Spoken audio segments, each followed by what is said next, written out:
Hello friends, welcome to my channel Isha queen vlog. তো আজকে তোমাদের সামনে একটা ভিডিও নিয়ে আমি চলে এসেছি, নতুন একটা ব্লগ ছোট্ট করে শেয়ার করছি। তো আশা করি তোমরা বুঝতেই পারছো যে আমি কোথায় যাচ্ছি।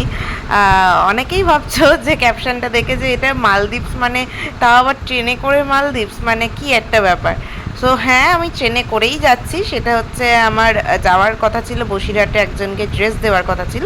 সো তাকে ড্রেসটা দেওয়ার পরেই আমি চলে এসেছিলাম টাকিতে, যেহেতু বসিরহাট থেকে একটুখানি টাকি। তো আমরা চলে এসেছিলাম টাকিতে ঘুরতে। দেখতেই পাচ্ছ যে কত সুন্দর একটা জায়গা, নদীর পাশেই ছিলাম পুরো, খুবই সুন্দর লাগছিল, খুব সুন্দর হাওয়া ছিল, সমস্ত কিছু খুব ভালো লাগছিল।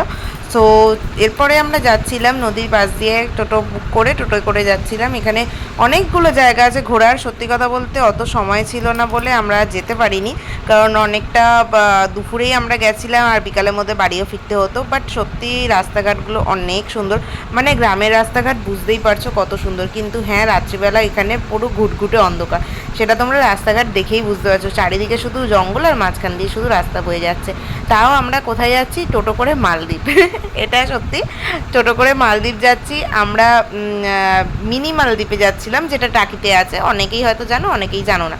সো মিনি মালদ্বীপে যাচ্ছিলাম। মালদ্বীপে যাওয়ার পথে মানে নিজেদের তো সেলফি ভিডিও তুলতেই লাগে, জানোই ভালো করে। তো আমরা প্রায় মালদ্বীপের কাছাকাছি চলে এসেছিলাম, অনেকটাই যাতায়াতের রাস্তা।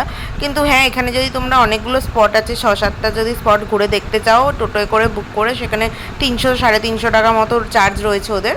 তো সেটা তোমরা করতে পারো যদি তোমাদের ইচ্ছা থাকে। তো তোমরা এই 300-350 টাকা দিয়ে বুকিং করে তোমরা আসতে পারো। আর এই হচ্ছে মিনি মালদ্বীপ, যেটার নাম আমি দিয়েছি মিনি মালদ্বীপ, বাট এখানে সবাই মালদ্বীপ বলেই চেনে। আর এখানে অনেক খরগোশ বলো, মানে পাখি আর কি, সমস্ত রকমই ছিল। খুবই সুন্দর একটা বাচ্চাদের এটা পার্ক, ঠিক আছে। এটা খুবই সুন্দর একটা পার্ক। এত সুন্দর পার্কের একটা অ্যাটমসফিয়ার, মানে দুপুরের টাইমে অনেকটাই ফাঁকা ছিল, বাট তারপরেও লোক এসেছিল। আর এখানে তো হাঁসেদের আওয়াজ, মানে খুবই খুবই ভালো লাগছিলো। একটা অন্যরকম অ্যাটমসফিয়ার ছিল, যেখানে গিয়ে আমাদের ভীষণ ভালো মজা লেগেছে। আর সত্যি কথা বলতে আমি যেখানেই যাই না কেন আমার প্রচণ্ডই ভালো লাগে। আর ঘোরা জিনিসটা তো মানে আমি প্রচণ্ড ঘুরতে ভালোবাসি। ইভেন এই যে গেস্ট হাউসগুলো দেখছো, এই গেস্ট হাউসে টাকা দিয়েও ঢুকতে হয়। বাট আমরা তো আর থাকবো না বা কিছু না, তার জন্য আর ঢোকাঢুকির কোনো সিন নেই। বাট এখানে দোলনাগুলো খুব ভালো ছিল। তারপরে ওখান থেকে দেখা টাকা হয়ে যাওয়ার পরে আমরা বাড়ি চলে আসছিলাম। সো বাড়ি আসার সময় আমি ভাবলাম যে বাড়ি চলে যাবো, একেবারে ট্রেনে করে নেমেই যাব। তারপর বললো যে না, তোকে ট্রেনে করে নামতে হবে না, তুই বরঞ্চ চল খাবার খাবো। তা আমরা তারপরে চলে এসেছিলাম মধ্যমগ্রামে কম্পোপাড়াতে, সেটা ওর দাদারই দোকান। সো দাদার দোকানে আমরা কম্পোপাড়ায় চলে এসেছিলাম। পোলাও আর শাহি পনির প্লেট ছিল হচ্ছে 140 টাকা, আর ইয়ে ছিল পোলাও আর চিকেন কষার প্লেট ছিল 120 টাকা। খুবই সুন্দর আর আনলিমিটেড পোলাও।